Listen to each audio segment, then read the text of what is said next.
Hello, this is Matthew Robert Payne, and this is He's Redeeming Love, and this is chapter 50 called Second Breakdown.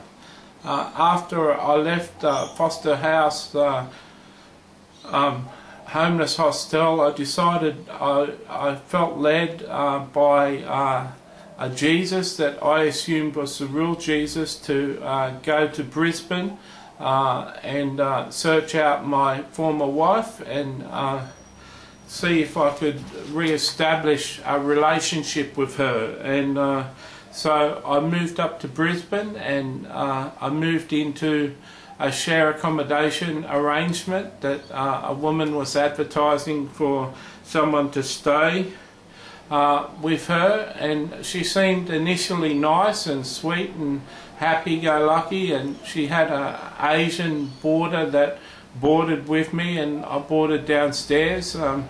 I got into a sleep pattern that had me sleeping nearly all day and waking up in the afternoon and staying up till late at night and then going back to sleep. I had a little colour TV that I could watch downstairs, and the breakfast and lunch and the meals were supplied. I could make my own lunch, but dinner was supplied and we ate it upstairs, so it was full board accommodation.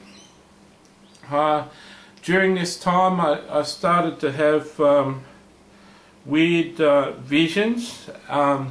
I started talking to what I believed were 6 Christian girls all around the world, and each of the girls talked to me, and each of their voices had a certain resonance to their voice, so I could recognize each of the girls speaking to me, and they said that they wanted to be my wife and marry me, and they all wanted to have my children, and they started to talk sexually with me, and I thought that the talk was getting a bit funny for Christian girls, and but we were speaking telepathically. I wasn't to really work out until the girls started talking really sexually and vulgar, that I was talking to demons that were masquerading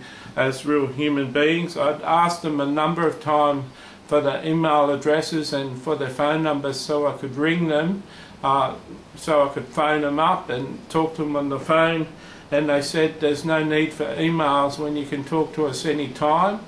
I thought it was strange that in the middle of the night when or in the daytime when it was the middle of the night for them over in America, I thought it was strange that they could talk to me any time, and so anyway, that was a bit weird. I got the message that I was going to go and look for my wife one day, and I felt led by a Jesus speaking to me, and at the time I didn't realise that a fake Jesus had started to talk to me.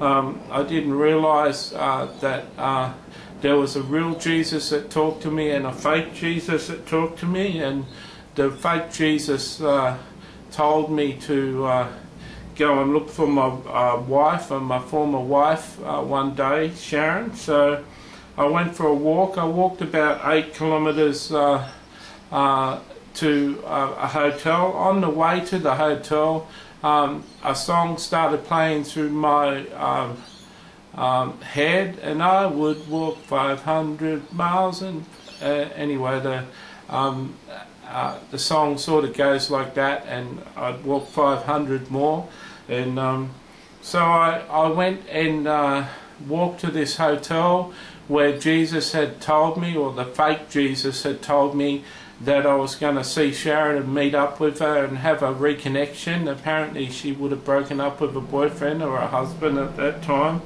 and so I went to the hotel, and as I was waiting for her to arrive, I was asking Jesus when she was going to come, I was waiting and a band came on and they started to play that song, I Would Walk 500 Miles, and I thought that was uncanny that I was listening to the song that played in my mind, and the song sort of resonated with me that I just walked 8 kilometres, and Jesus was soon telling me that Sharon wasn't going to meet me at the pub, but I was going to have to walk into the city, which was another 3 or 4 kilometres, say 4 kilometres. So I walked into the city and went up to a bar in the city, and was promised that she was going to meet me there, and she didn't meet me there. And I walked back to the towards the pub again, back 4 or 5 kilometres back to the pub, and I was confused why Jesus was allowed to tell me that she was going to be at the pub and she wasn't at the pub, and she was going to be in the city and she wasn't in the city, and to go back to the pub. I was confused why he lied to me, but when you're in that sort of situation you make excuses, and you wonder why you've been told a mistruth, and you wonder was the idea of getting me to the pub the fact that he got me halfway, and it wasn't until I was halfway that I could decide to walk all the way into the city, which was about a 15-kilometre walk. So you wonder why Jesus has been telling you mistruths. But anyway, I went to another pub in that suburb called Toowong in Brisbane, and I went in there and I had a couple of beers and I started dancing, and I danced with this girl, and we're getting on really fine, and she said she liked me, and told her that I was looking for my wife, and I'd broken up with her years ago, but I felt that I was going to meet her tonight, and this wasn't the pub, and I had to go to the other pub, and she was upset, and I said, well, see it from my perspective, you know, you get a chance to rekindle something, wouldn't you jump at it? And she said yeah, she would, and she respected me, and she wanted to give me her number, and I didn't take her number, and anyway, I was too focused on meeting with my wife. I went to the other hotel, and that hotel was closed. But somehow I thought I saw a car outside. I sort of saw it in a vision. Another car drove through the car that I could sort of see in the vision, and Jesus said that the car was taking off now, and it was going to show me where the house was. On the way down to the hotel initially, I got a house name, a street name, and this supposed car went left and right and left and right, and I walked behind it, and it turned into a street, and it was this street name that I was given before. And I went up the street and there was no lights on. It was like 4 o'clock in the morning and there was no lights on, so I couldn't find a place that that had her. I couldn't find a house that had a light on, that had just had her come home, and so I started walking back to the Gap where I was staying in the place in Full Board. I didn't have a key to the place. All these months I'd stayed there, or I'd stayed there a month, and I never had a key, and so I hardly ever went out, and so I didn't have a key, and when I got back I couldn't raise her from her sleep, and I ended up going for a walk, and I was walking back into the city, and I got hungry, and I found a place to eat, and I stayed in the city. I had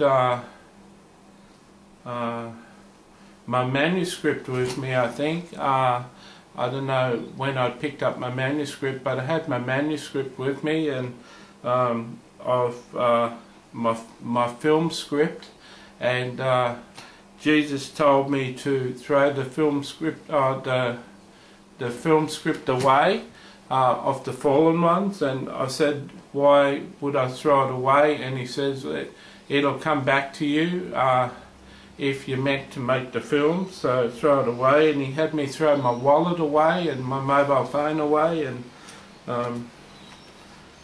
it was amazing. So I threw everything away, and I slept out in the city that night. It was a bit cold, but I had some sleep.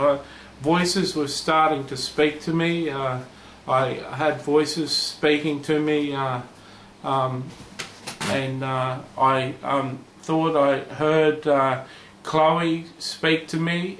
Chloe was the girl I got engaged to, that was the prostitute, and I thought I heard her speak to me in my head, and she told me to come down to a certain address. And so I was in the city, so I went to that address and went inside to a house, and they were drinking, and I asked for Chloe, and Michelle was her name, and they said there's no Michelle here. And I was at the address that Chloe had said in my mind, and it wasn't the address, and I was confused about that. I was confused about a lot of things, and my mind was playing tricks on me, and I was going a bit crazy. The next morning I walked down to the house and couldn't get into the house, and so in the early morning, about 10 o'clock in the morning, 11 o'clock in the morning, I started walking into the city, and it was the middle of summer, and it got so hot, and I passed this house, and Jesus said to me, go for a swim in that pool in that house. And I said, I haven't got any swimmers. And he said, just go in anyway. And I said, there might be someone home. I get caught if I go into that house. And he said, go in anyway, and there's nobody home. So I went into the pool, and he said, I want you to undress, and then I want you to do 10 dive bombs into the pool, and if you do 10 dive bombs, I'll take the homeless off the streets of Sydney for you. And I said, what if there's someone home? Doing dive bombs, being naked in someone's pool, if someone's home, that'll be a lot of trouble for me. And Jesus said, there is nobody home, and who do you trust? Do you trust me, or do you trust yourself? And once again, who do you love? Do you love the homeless? Do you care for the homeless on the streets of Sydney? I promise I'll take all the homeless off the streets of Sydney if you do these dive bombs. So I undressed and started to do dive bombs. I'd done about 4 dive bombs, and this man came out onto the veranda and looked down at me naked in his pool, and he said, get out of my pool. And I said, I've got to do 6 more dive bombs. And he says, get out of my pool, I'll ring the police. And I said, I've got to do 6 more dive bombs. And I put my tracksuit pants on, and started to do 6 more dive bombs, and gathered up my shirt and jumped the fence. And I was walking up the street with soaking tracksuit pants and a top, and a police car pulled over and said, were you just in that pool back in that address? And I was soaking wet, and I said, well, I'm soaking wet, what do you think? And he said, so you admit to being in that person's pool back there? And I said, yes, I was. And they said, is it okay if we take you to the police station? And I said, that would be okay, but you can't take me in that car. And they said, why? And I said, you've got cloth seats there, and I'm soaked to the skin. If I sat on those seats, I'll make your seats wet for the rest of your day. You'll have to change your cloth seats.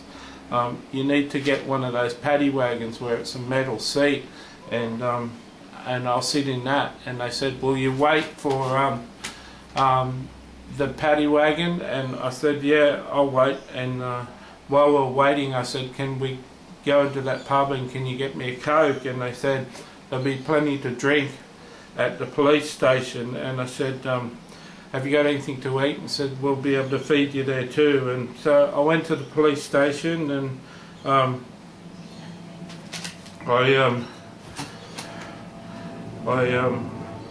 went to the police station, and they interviewed me and put me in a cell. They put me in these funny pyjamas, and I didn't have underpants on, and I thought especially vulnerable.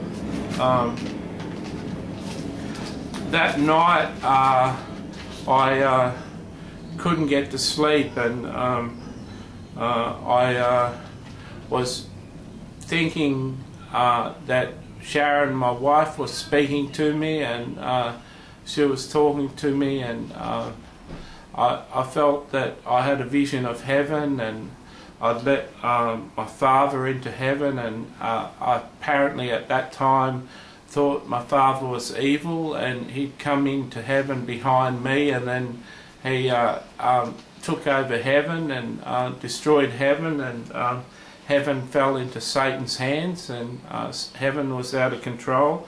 And I sat there silent, and Sharon said, what's the matter, Matthew? Or the voice of Sharon, my former wife, said to me, what's the matter? And I said, just be quiet. And I was quiet for about an hour, frozen stiff, thinking that I'd just destroyed heaven. And then Jesus, I think the real Jesus, spoke to me and said, Matthew, do you remember the book of Revelation? And he said, yeah, and I create a new heaven and a new earth, and everything's in control. And I said, yeah. He said, so nothing's destroyed here in heaven. That didn't really happen. Your mind's just playing tricks on you. Everything's fine with us here in heaven. And I said, okay, that's fine. And about an hour later they brought in breakfast and said that I was going to have something, a shower, and so they led me to the shower, and Jesus told me that when I come out of the shower to have a shower, and when I come out of the shower to lay naked on the bench, and when they come in to get me, just say, I'm the boss, I'm the boss, I'm the boss. And he said that someone will come and grab my arm and try and take me out, and to pull it away forcefully and just shout, I'm the boss, I'm the boss. And I was scared of going to jail, and Jesus told me that this would allow me to get taken to somewhere safe if I did this. So I did that, and they came in to get me. I was lying naked on the bench, and I said, I'm the boss, and the guy tried to pull my arm, and I pulled it away like Jesus said would happen, and I said, I'm the boss, I'm the boss.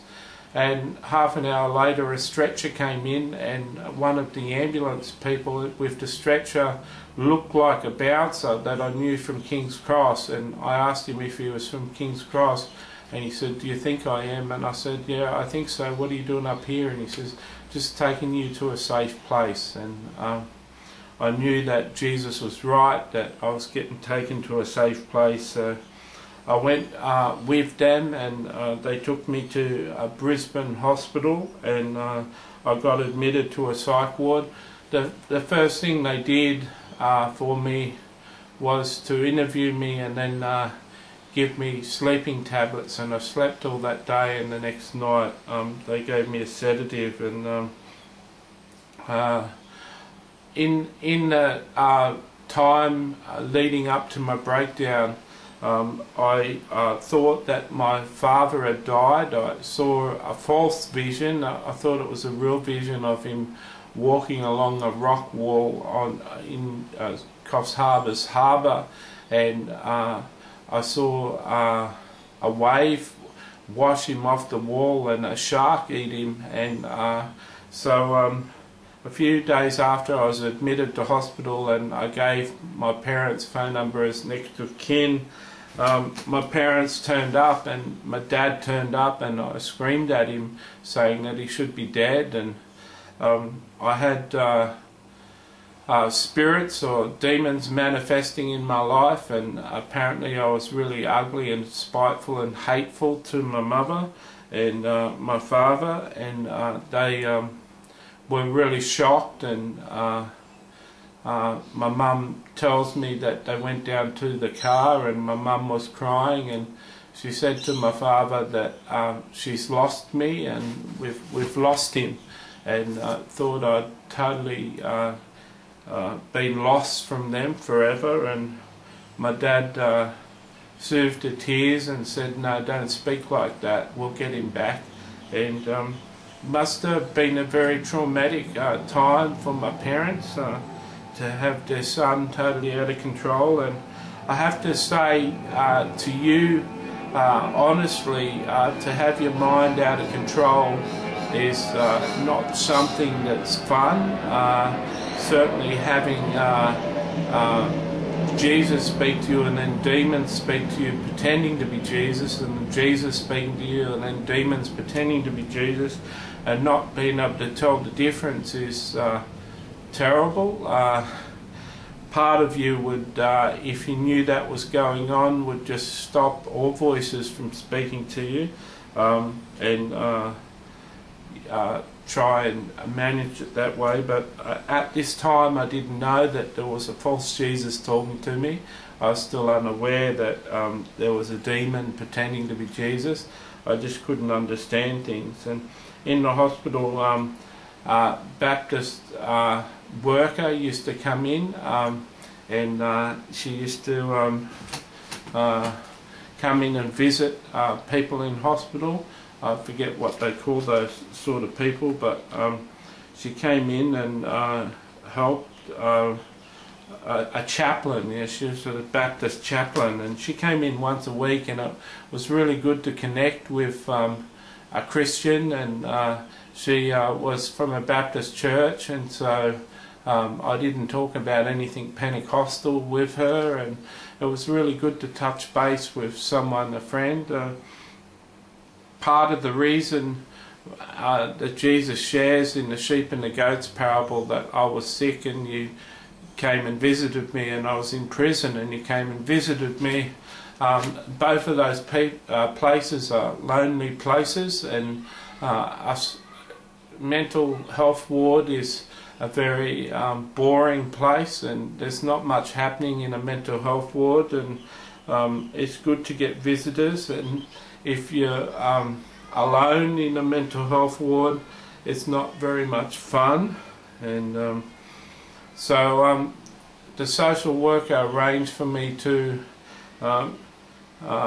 be re-established with the landlady that gave me board and accommodation, and so I moved in with the landlady again. And as I'd been for years between breakdowns, I'd been for years off my medication, but now after 10 weeks in hospital, I'd recovered my bright mind, and I think my anointing made my landlady manifest, and she started getting a bit angry with me, and I wouldn't toe the line and do everything she wanted me to do. She used to have me do chores for her, and I wouldn't toe the line and do what she wanted me to do. So I ended up moving out to another place. I moved into a boarding house which supplied meals, and it was a shoddy boarding house where you had to share a room with another guy, and it wasn't too good, and there's some not so nice people in the boarding house, and one guy seemed to be a bit happy to be violent with me if he got the chance, but he didn't get the chance. So I moved out of there to another boarding house that I'd stayed at before that was pretty good, and I was there at that boarding house, and I had some friends. I developed a friend there, Oh, I developed a friend there the first time I was there, that's right, and so this time I wasn't there for too long, and it took a while, but I decided that I wanted to move back to Sydney. I hadn't achieved what I thought I was going to achieve, what I thought Jesus had told me, but it was a false Jesus. What I thought Jesus had told me, that I was going to recommit to my wife and re-meet my wife again, and that didn't happen. So I decided that I wanted to move back to Sydney to get a job, and I was sick of being bored. But on the way to Sydney, I moved to Coffs Harbour to spend some time with my parents before I moved on to Sydney. So God bless.